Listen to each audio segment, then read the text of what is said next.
Good morning, it's Jonathan Barrett with the week ahead report. The current time is 6:14 and 6:14 and it's the 5th of September.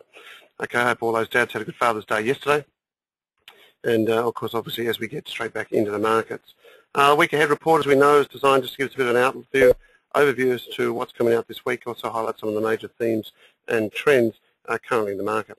Okay, I guess moving ahead, the most important news last week was the unemployment data that came out. As you can see there, the economy, job growth stagnates in the US in August as unemployment rate holds at 9.1.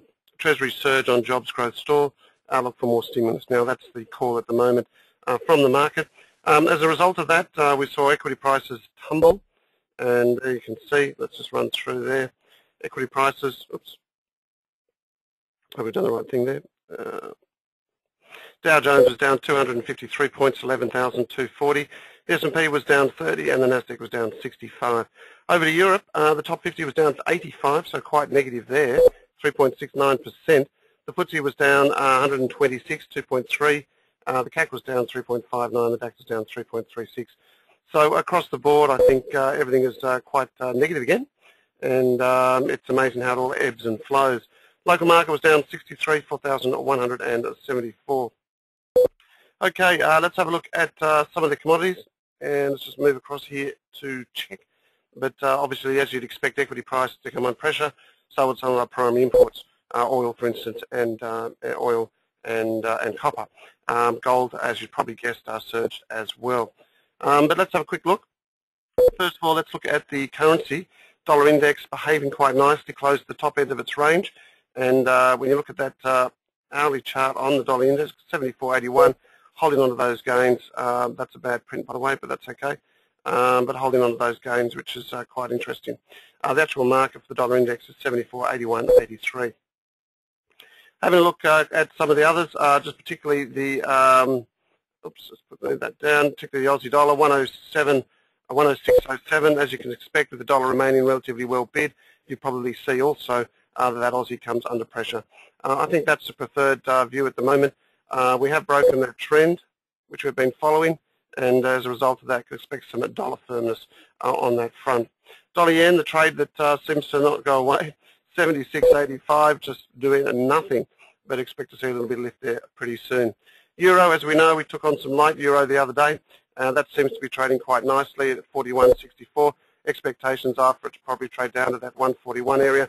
And I think if you do have positions there, I think you could probably add a little bit to it. So I think the chances are that we do head down to this area here. Still concerns there, obviously major concerns there in Euro land. Okay, on the flip side of that, gold had a good strong move up quite strongly, 1882.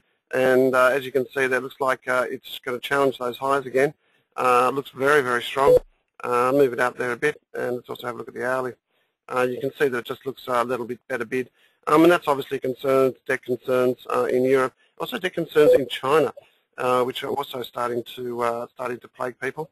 Debt notes, which are offered, certainly going better bid. In fact, the rates we saw about 5.69%. So that is, in my mind, that's on the notes, suggesting some more to come. Silver, 43.20, looking very well bid at the moment, as you can see. Expectations of 44.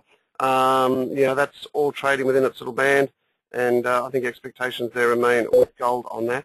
Gold continues to go up. Silver will follow. Looking at crude, a sigh of relief for us, 86.63. We did see a build in inventories, and as you can see, probably expect a little more on the downside. It's quite interesting here, this movement here. That's it normally associates itself with a continuation of a downtrend. So let's stay pretty close to that, because if that is the case, then we're revisiting these lows again. So quite interesting on that. We do have that short position in play. Okay, crude, copper 411.60, quite volatile, down 1.03%. Once again, I think we know where we lie with copper. It's as you know, it's in this range, and we know double bottom there, which we've been focusing on for some time. It can fill this gap back to this 404 area, then see what happens from there. Remember, tightness is still there within the market. Just having a look at some of the grains now. This is quite interesting. Corn, wheat and soya, or corn and wheat in particular. Strong moves there and very volatile. And as you can see, right on the top side there for corn and wheat also starting to pick up more speed. So just be careful there. We have signalled concerns for the grain complex all year. And I think if we take out that trend again, then up she goes. Momentum indicators do not support the move. However, but stranger things have been said and done.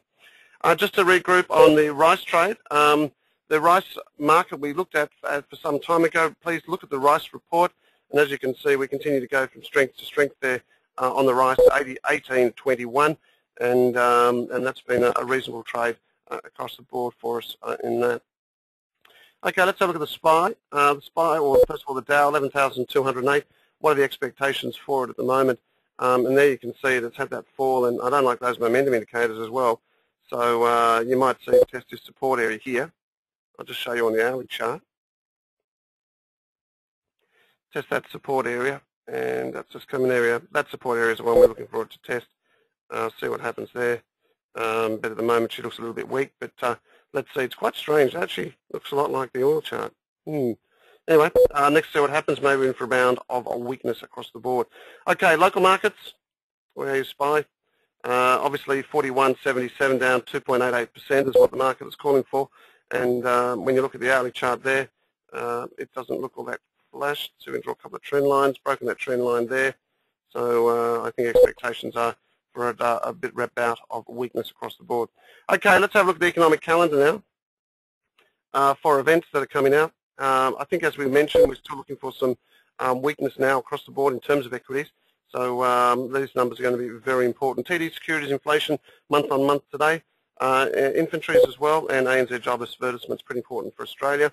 In the Euro, we've got Eurozone retail sales and PMI composite will, I think, be widely watched, but it doesn't seem to be Tier 1 data.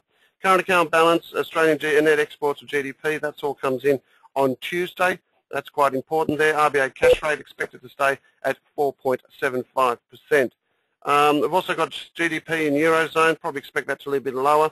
ISM non-manufacturing composite in the States, and that's probably the pick of the bunch out on Tuesday, the 6th of September. Wednesday, we've got GDP in Australia quarter on year, and the market, I think, is looking for a relatively rosy number. Let's see how that unfolds. Fed's beige book also comes out. Bit of industrial numbers out of Europe, and we've got the Fed saying a little bit of, doing a bit of persuasion there, and just, I guess, keeping the flame alight in terms of whether or not they'll put some stimulus together or not. Okay, the big trigger event for Australia is Thursday, unemployment and employment. The rate stays at 5.1% and expected growth there of 10,000. Participation rate 65%, 65.6, expected to be steady. Also, we've got the Bank of England announces its rates expected to stay at 0.5%, and the ECB announces its rates also expected to stay at 1.5%. We've got initial jobless claims in the state, trade balance as usual, and consumer credit. As you lead into Friday, I guess that's all. I guess the most important ones there is to see out of Europe, because obviously PPI, CPI, GDP, etc., and unemployment rate in Canada. So quite a lot out there this week, and quite a lot to think about. I do think the markets are not going to behave that well, and probably look for some lower prices, unless the Fed comes out and says something about stimulus. And I think if anything there, that the chances are that he won't actually come out, but he'll certainly act in ways to support the market. So more persuasion. I also think there'll be more fiscal stimulus. I think this is where we're probably going to go rather than monetary stimulus. Monetary stimulus doesn't seem to work, or hasn't, particularly over the last 2 years. So I think fiscal is the way to go. I think also the Barack Obama administration is certainly looking from the fiscal side of view. So let's see what happens, but they'll need to do something in order to arrest the weakness in the equity markets we've seen in the last trading session. Well, that's it from me. Happy trading. We'll talk to you later. Bye for now.